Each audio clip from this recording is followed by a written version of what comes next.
जरूरत पड़ी है।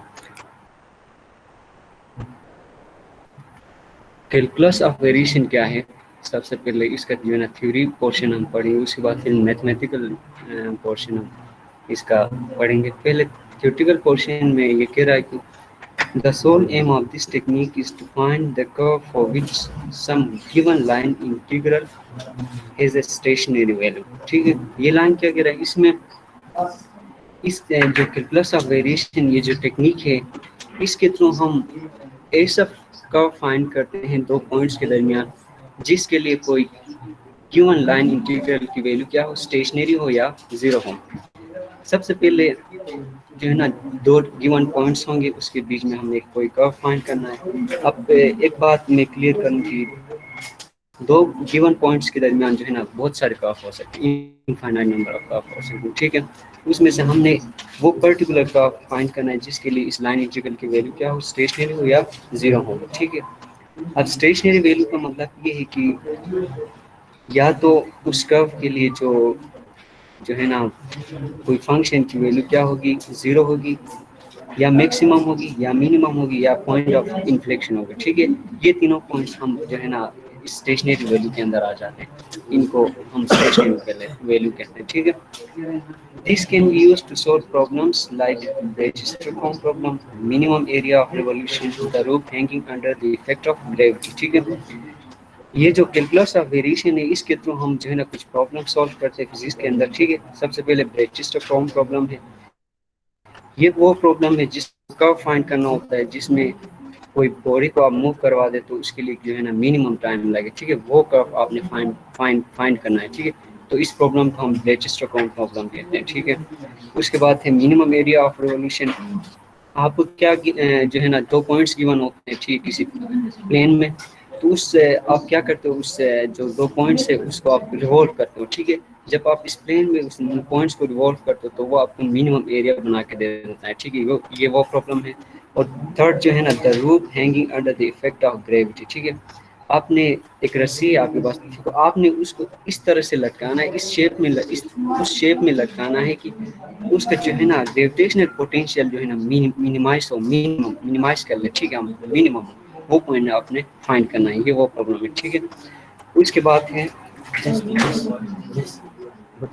We consider one dimensional problem. इसमें एक चीज मैं आपको जो है ना वाज़ेह कर दूं कि ये जो प्रॉब्लम हम लेते हैं वन डायमेंशनल होता है। ठीक है, ये आपके पास ना कन्फिग्रेशन स्पेस नहीं होता, आप जो है ना एक्स वाई में यहाँ पे डायग्राम आपको दिखा देता हूँ इसका, ये डायग्राम आपके पास है। ठीक है, एंड वाई एक्सिस और एक्स एक्सिस, ये आपके पास कोई कोऑर्डिनेट नहीं है। ठीक है, ये कोई फंक्शन है, फंक्शन का ग्राफ है। ठीक है, यहाँ पे एक्स आपके पास इंडिपेंडेंट जो है ना वेरिएबल है और वाई डिपेंडेंट, तो ये एक्स वाई का जो है ना कोई ग्राफ है। ठीक है, न कि ये कोऑर्डिनेट्स है और ना ये कॉन्फ़िगरेशन स्पेस है। ठीक है, अब आ जाते हैं we have a function f, जो कि कोई फंक्शन है एफ जो कि डिपेंड कर रहा है वाई पे, वाई प्राइम पे और एक्स पे। ठीक है, यहाँ पे वाई प्राइम जो है ना मैंने लिया है and divide by d x, differentiation of y with respect to x, जिसको जो है ना मैंने वाई प्राइम लिखा है। Defined on a path y of x between two values x and one, x and two, x one and x two. ये जो function है एफ, ये उस पाथ पे वाई ऑफ एक्स पे डिफाइंड है जो दो पॉइंट्स के दरमियान डिफाइंड है। जो पाथ जो है ना, ये जो दो पॉइंट्स है x one and x two, इसके बीच में कोई, मैंने बता दिया कि बहुत सारे कर्व हो सकते हैं। ठीक है, बहुत सारे कर्व हो सकते हैं, लेकिन उसमें से हमने वो पर्टिकुलर कर्व या पाथ फाइंड करना है जिस पे जो है ना ये फंक्शन एफ जो डिपेंड कर रहा है वाई पे, वाई प्राइम पे, एक्स पे, ये उस पे डिफाइंड हो। अब डिफाइन का मतलब कि कंटिन्यूअस हो सकती है, डेरिवेबल हो सकता है। ठीक है, ये नॉन सिंगुलर हो सकता है डिफाइन का मतलब। ओके, अब आ जाए यहाँ पे कोई हमें लाइन, जैसे कि मैंने पहले जिक्र किया कि कोई लाइन इंटीग्रल गिवन होगा जिसकी वैल्यू या तो स्टेशनरी होगी या जीरो होगी। ठीक है, तो हमारे पास इधर जो लाइन इंटीग्रल जे है, integration from x1 to x2, function f depend कर रहा है y पे, y प्राइम पे, x पे एंड g ऑफ x। ये जो लाइन इंटीग्रल है जो अमूमन हम ईएमटी में करते हैं डी ऑफ एक्स, जो कोई जो है ना लाइन लेते हैं उस पर इंटीग्रेट है, ये उससे डिफरेंट है, ठीक है, क्योंकि इसके अंदर आपके पास वाई आ रहा है, वाई जो है ना प्राइम आ रहा है, एक्स आ रहा है, तो ये आप फर्क कर लीजिए, बहुत डिफरेंट है ये लाइन इंटीग्रल, ठीक है। तो इसकी वैल्यू क्या होगी, जो J line integral has stationary value, मैंने पहले बता दिया, कोई स्टेशनरी वैल्यू होगी, ठीक है, या तो मैक्सिमम होगी इसकी वैल्यू, या मिनिमम होगी, या जो है ना पॉइंट ऑफ इन्फ्लेक्शन होगी, ये तीनों चीज़ें इसके अंदर आ जाती हैं, ठीक है, स्टेशनरी वैल्यू के अंदर। रिलेटिव टू नेबरिंग पाथ्स, ठीक है, अब ये नेबरिंग पाथ क्या है, इसका मैं आगे जाके मैथमेटिकल पोर्शन में जिक्र करूंगा इसका।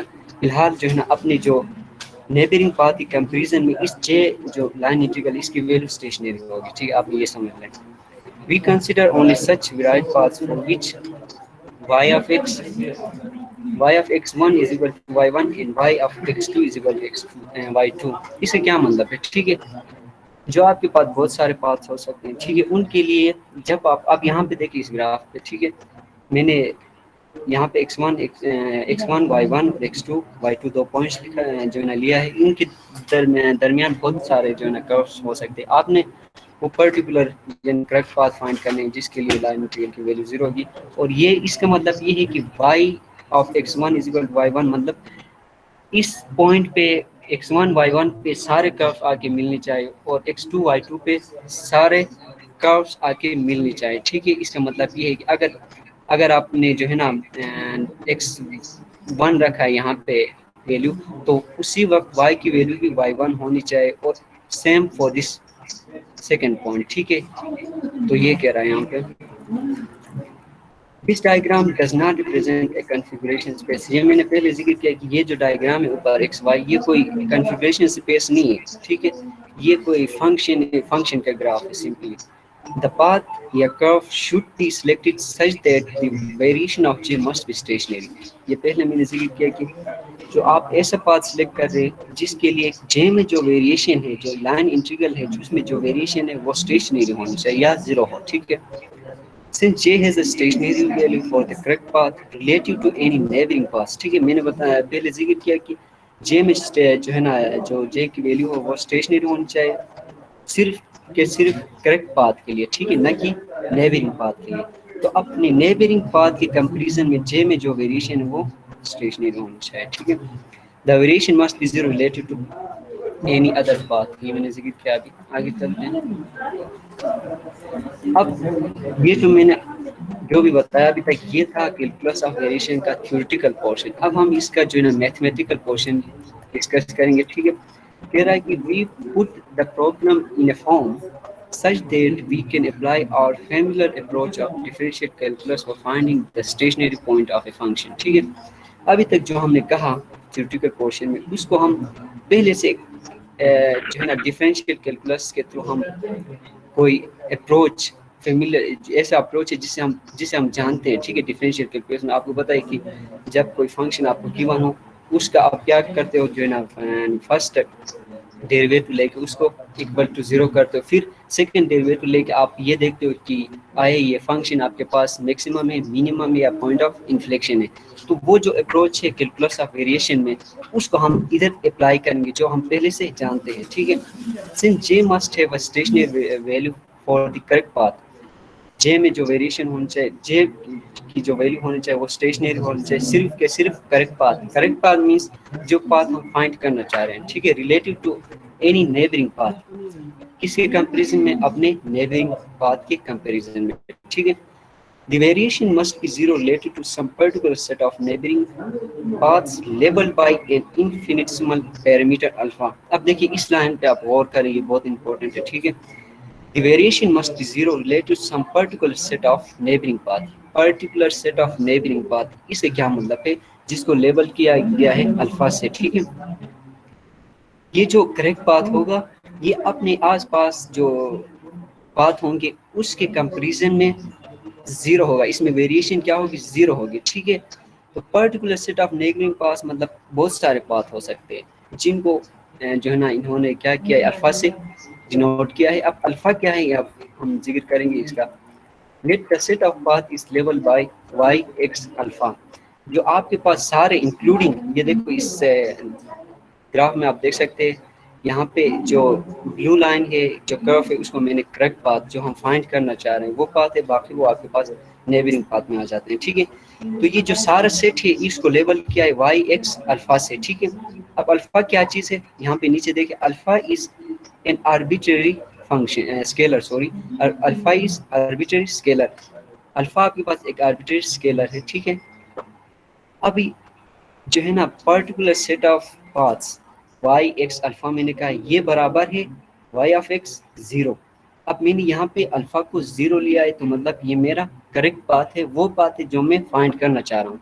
क्यों, अब इसका मैं जिक्र करूंगा ये कैसे जो है ना करेक्ट पाथ है, plus alpha into eta of x. ठीक है, अल्फा, ये ईटा ऑफ एक्स क्या है आपके पास, यहाँ पे नीचे देखिए, ईटा of x is arbitrary function. ये कोई आपके पास आर्बिट्रेरी फंक्शन हो सकता है, कुछ भी हो सकता है। ठीक है, हमें गिवन नहीं है, ठीक है, आर्बिट्रेरी है ये।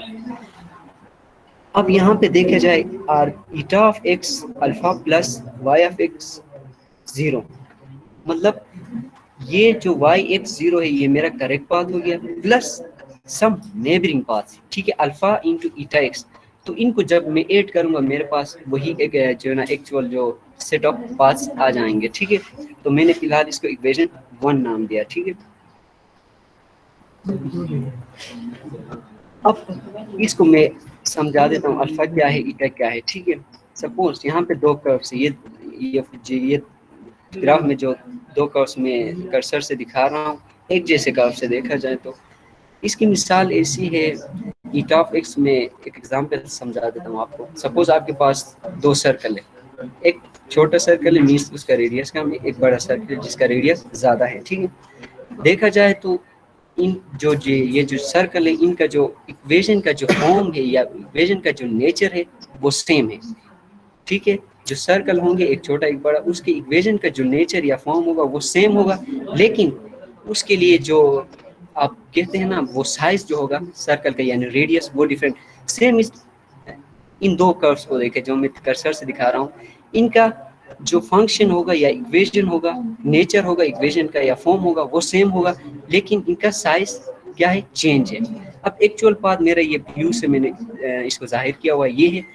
अब अल्फा क्या शो कर रहा है यहाँ पे, एक्चुअल पाथ से आप कितना डेविएट कर रहे हैं। ठीक है, अल्फा वो शो कर रहा है, alpha shows deviation from actual path. ठीक है, तो और ईटा क्या शो कर रहा है, nature of form of a function या इक्वेशन। ठीक है, अब यहाँ पे ये दो कर्व है, इनका जो इक्वेशन का जो फॉर्म है या नेचर है वो सेम है, लेकिन इनके लिए एक्चुअल पाथ से अल्फा डिफरेंट है। ठीक है, अब बाहर वाली पाथ के लिए अल्फा कुछ और है, अंदर वाली पाथ के लिए अल्फा कुछ और है, यानी डेविएशन बाहर के लिए ज्यादा है, अंदर के लिए कम है। तो इसलिए मैंने यहाँ पे लिखा था कि alpha zero, y of x alpha zero हो जाएगा तो क्या जो है ना हम एक्चुअल पाथ पे पहुंच जाएंगे। ठीक, इसलिए मैंने यहाँ पे जीरो लिया था अल्फा।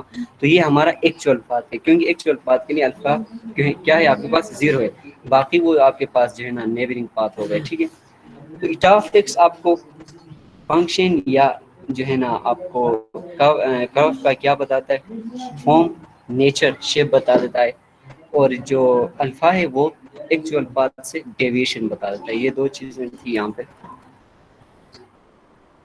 और एक correct path we consider two conditions. ठीक है, करेक्ट पाथ के लिए हम दो कंडीशंस या दो असम्पशंस कंसीडर करते हैं। पहला ये है कि alpha to be very small, alpha को हम क्या कर लेते हैं, बहुत ही छोटा लेते हैं, क्योंकि जब अल्फा को आप ज़्यादा छोटा लेंगे ठीक है आप इस एक्चुअल पाथ के करीब होंगे। ठीक है, इसलिए हमने अल्फा को छोटा लेना है। और दूसरा एक eta of x vanishes at x1 and x2,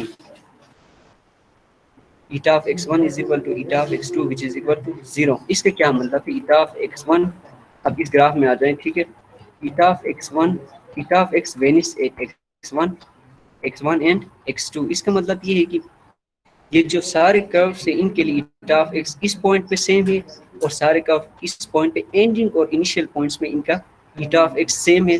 तो जब आप ईटा ऑफ एक्स इनमें सब कर्व के लिए सेम है, तो मतलब ईटा of x1 eta of x2 जितने भी ईटा ऑफ एक्स होंगे वो इनका वैल्यू क्या होगा, सेम होगा। तो इसलिए इसको मैंने जीरो लिया हुआ है। ठीक है, इसका मतलब ये है कि आपके पास जो इन कर्व है इनका इनिशियल स्टार्टिंग और एंडिंग पॉइंट सेम है। सिंपली ये है यहाँ पे।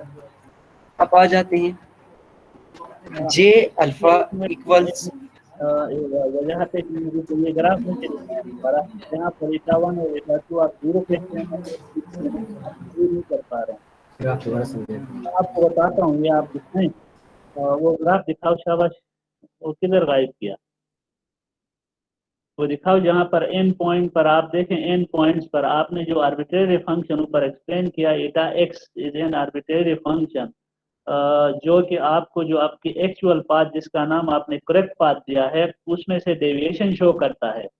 अब आप देखते हैं जब x2 पर पहुंच जाते हैं या x1 पर पहुंच जाते हैं या x2 y1 x2 इस कोऑर्डिनेट पर x2 y2 पर या x1 y1 पॉइंट पर पहुंच जाते हैं तो आप एक्चुअल पाथ पे आ जाते हैं, और इन पॉइंट पर आपके पास जो आर्बिट्रेरी फंक्शन है जो आपको असल पाथ से डेविएट करता है उस फंक्शन की वैल्यू 0 है। आपने पुट नहीं की है, ठीक है, ये नेचुरली उधर 0 है, क्योंकि जो कैलकुलस ऑफ वेरिएशन है वो आप आर्बिट्रेरी फंक्शन जब आप इंट्रोड्यूस करवाते हैं तो आपके पास वर्चुअल डिस्प्लेसमेंट आता है, और वर्चुअल डिस्प्लेसमेंट इन पॉइंट पर 0 है, ठीक है, इन दोनों पॉइंट पर 0 है। तो आपकी लाइक दिस वन, ठीक है, आप ठीक है कोशिश सर। कर रहे हैं लेकिन इसको बयान नहीं कर पा रहे हैं, आपकी समझ में आया जरूर होगा लेकिन इसको बयान नहीं कर पा रहे हैं। थीटा एक्स जो है आपके पास आर्बिट्रेरी फंक्शन है, जो आप एड अप करते हैं तो आपका एक्चुअल पाथ या करेक्ट पाथ जिसे आप कहते हैं वह एक्स का 0 से डेविएशन शो करता है। आप जब x1 पॉइंट पर पहुंच जाते हैं तो ईटा एक्स जो है x1 पर 0 है, और इसी तरीके से ईटा एक्स जो है x2 पर भी 0 है, इसीलिए एटा x1 is equal to 0, Etah x2 is equal to 0, तो इसको कंबाइन फॉर्म में लिखेंगे तो एटा x1 is equal to Etah x2 is equal to 0। 0 सही है सर। तो अभी आप आगे चलें, ठीक है, अभी आप ठीक है आगे सर, थैंक यू सर। बाकी आपने अच्छी तैयारी की है, ठीक है, अच्छा आप चल रहे हैं, ओके। तो ज़्यादा टाइम आप ना लेंगे, 15 मिनट, मैक्सिमम 15 मिनट, ठीक है। बस सर ये टॉपिक आपको पता है काफी लेंदी है, तो मैं कोशिश करता हूँ। आप लोगों को पहले पढ़ाया भी है, समझाया भी है, इसलिए आप फ्लुएंटली कंप्लीट करें, ठीक है।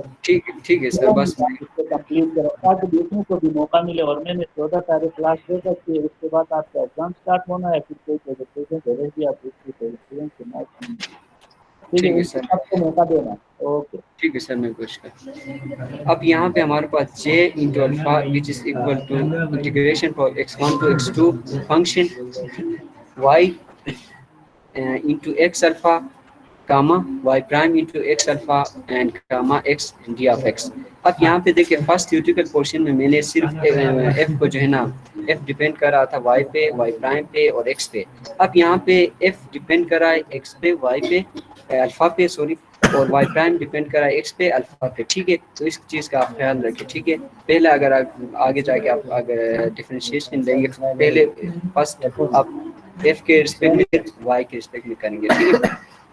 The condition for stationary j is, जो हमने कंडीशन स्टेशनरी j के लिए सेट किया था वो है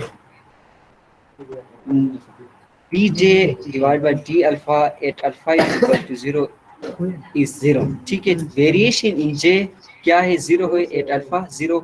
अल्फा 0 का मतलब ये सिर्फ के सिर्फ ये हमारे करेक्ट पाथ के लिए है, ठीक है। दूसरे जो पाथ है उनके लिए अल्फा 0 नहीं होगा, तो इसलिए variation in J with respect to alpha at alpha is equal to 0 का मतलब ये है, ये हमारे करेक्ट पाथ के लिए सिर्फ, जो कि इक्वल है इंटीग्रेशन फ्रॉम x1 x2। अब देखिए इस ऊपर इसका आप जो है ना पार्शियल डिफरेंशिएशन करें, ठीक है। Curly f by curly y, y के रिस्पेक्ट में करें, फिर कर्ली वाई को अल्फा के रिस्पेक्ट में करें, ठीक है, plus curly f divide by curly y prime, फिर कर्ली वाई अल्फा और फिर डी ऑफ एक्स। अब यहाँ पे एक्स का आप मैंने जो है ना ऊपर यहाँ पे एक टर्म लिखा है उसको मैंने 0 की इक्वल, क्योंकि अब जब curly f by curly x dot curly x का आप जब अल्फा के रिस्पेक्ट में पार्शियल डिफरेंशिएशन करेंगे तो वो 0 आएगा। क्यों? क्योंकि मैंने पहले कहा था कि x एक इंडिपेंडेंट वेरिएबल है, क्योंकि ये अल्फा पे डिपेंड ही नहीं कर रहा है, ठीक है। तो ये इसकी वैल्यू 0 होगी, तो ये इसके साथ जो टर्म है मल्टीप्लाई में ये भी 0 होगा, तो बाहर dx है वो भी 0 होगा, तो प्लस में जो ये टर्म था मैंने उसको जो है ना लिखा नहीं क्योंकि ये टर्म 0 हो रहा था, बाकी एज इट इज। वो टर्म मैंने लिखा है। अब यहाँ पे आ जाए integration from x1 to x2 curly f divide by curly y divide by curly alpha d of x को मैंने सिंपली अंदर मल्टीप्लाई किया है, plus integration from x1 to x2 curly f divide curly y prime divide curly alpha d of x। ठीक है, अब यहाँ पे देखिए इसको मैंने इक्वेशन 1 2 नाम दिया है, और इससे पहले curly y prime divide by curly alpha को मैं कर्ली y प्राइम को मैंने जो है ना एक्सपेंड किया है, क्योंकि y प्राइम हमारे पास dy डिवाइड बाय dx के बराबर था, तो मैंने यहाँ पे दो कर लिया, तो curly square y divide by curly x और कर्ली अल्फा इसको मैंने एक्सपेंड करके लिखा हुआ है, ये आपको समझ आ जाएगा इंशाल्लाह, और इसको मैंने इक्वेशन 2 नाम दिया। अब यहाँ पे कंसीडर द सेकंड टर्म, अब मैं सेकंड टर्म को कंसीडर कर लेता हूँ, ये सेकंड टर्म को। ठीक है, सेकंड टर्म में आप क्या करें, by part integration by part लगा ले, first as it is second का इंटीग्रेशन। ठीक है, first curly f divide curly y prime as it is, curly y divide curly alpha मैंने लिखा है,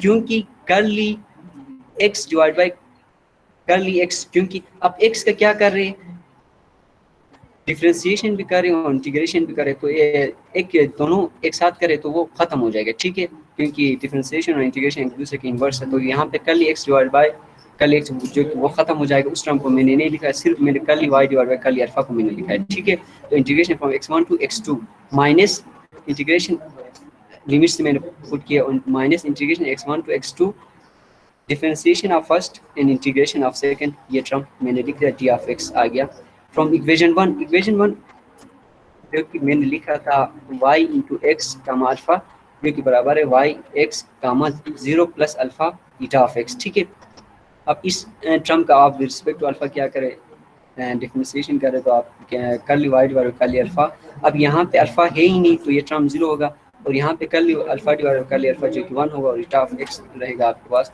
तो ये अब मैं curly y divide curly alpha की जगह में ईटा ऑफ x पुट कर सकता हूँ। ठीक है, क्योंकि मैंने पुट किया यहाँ पे था curly y divide curly alpha और यहाँ पे था। ठीक है, अब मैंने पहले कहा था कि ईटा ऑफ x जो है ना खत्म हो जाता है एट x1 और x2, और क्यों रीजन सर ने बता दिया, मैंने बता दिया था, तो ये मैंने 0 कर दिया। ठीक है, x1 और x2 पे ईटा की वैल्यू खत्म हो जाती है। ठीक है, आर्बिट्रेरी फंक्शन की, तो इसके साथ ये मल्टीप्लाई हो रहा, तो ये टर्म पूरा खत्म हो गया, और ये माइनस वाला ये टर्म रहेगा मेरे पास। ठीक है, तो ये एज इट्स मैंने लिखा है इसको यूजिंग ए बो इनटू, अब ये जो टर्म आया है मेरे पास, मैंने सेकंड टर्म लिया था, इसको इक्वेशन 2 में मैं यूज कर रहा हूँ, इक्वेशन 2 मेरे पास ये है। ठीक है, इस टर्म की जगह में मैंने जो फाइनल टर्म लाया इसको मैं यूज करूंगा। देखें मैंने यूज किया है, प्लस था, प्लस माइनस माइनस, ये माइनस है, ठीक है, आप कंफ्यूज ना हो, ये प्लस नहीं माइनस है, तो integration x1 to x2 curly f divide curly y और curly y divide curly alpha d of x minus integration x1 to x2 differentiation of first term और इंटीग्रेशन है जो curly y divide curly alpha की जगह मैंने eta of x d of x रखा है। ठीक है, यहाँ पे, और इस टर्म को देखें variation in j at alpha is equal to, इसको मैंने क्या कहा था, 0 कहा था मैंने पहले, अगर याद हो आपको, तो इसकी जगह में मैंने 0 लिखा है, क्योंकि फॉर करेक्ट पाथ के लिए मैं वेरिएशन इन j मेरे पास क्या था, 0 था, ये मैंने लिख दिया।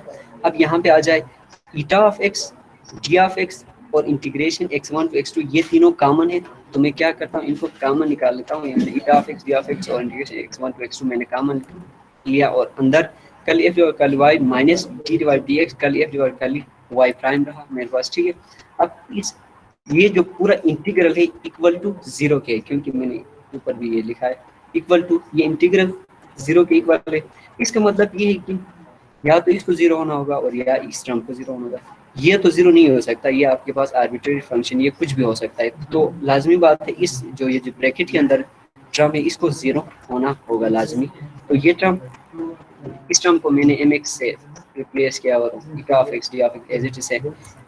ठीक है, according to the fundamental lemma of the calculus of variation of eta of x is an arbitrary function, then mx must be vanished between x1 and x2।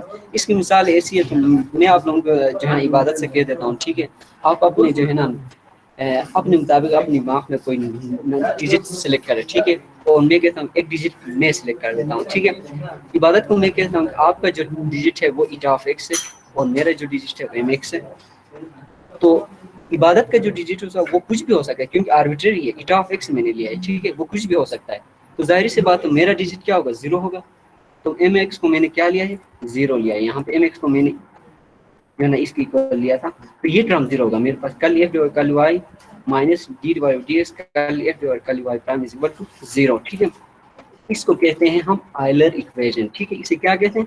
Euler equation. ये फेमिलियर इक्वेशन है Euler Lagrange. ये Euler Lagrange equation नहीं, ये सिर्फ Euler equation, क्योंकि Euler ने इसे mathematics में दिया था, बाद में लैग्रांज ने इसे फिजिक्स में यूज किया था। ठीक है, इसलिए आयलर लैग्रांज इक्वेशन कहते हैं। Because Euler was given this equation in mathematics and Lagrange used this equation in physics. ठीक है, तो अब कंपैरिजन देखिए इसमें, ये हमारे पास आयलर इक्वेशन, ये लैग्रांज इक्वेशन है। आयलर में देखें तो D divide by d x है और लैग्रांज में डी डिवाइड डी एक्स है, D divide by D T है, और यहाँ पे कल एफ डिवाइड बाई कल वाई प्राइम है, और यहाँ कल एल डिवाइड बाई कल क्यू डॉट है, और यहाँ पे कल एफ डिवाइड कल वाई और यहाँ पे कल एल डिवाइड बाई कल क्यू है। अब देखिए लैग्रांज इक्वेशन में, आयलर लैग्रांज इक्वेशन में ये क्यों था, हम जनरलाइज कोऑर्डिनेट जनरलाइज वेलोसिटी, ये क्यू डॉट जनरलाइज वेलोसिटी लेते थे।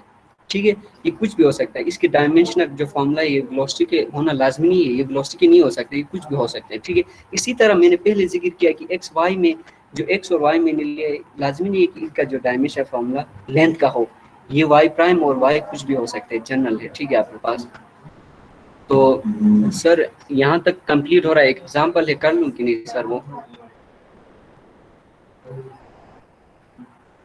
सर?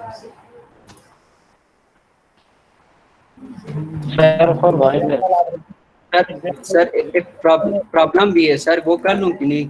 प्रॉब्लम रहने दो।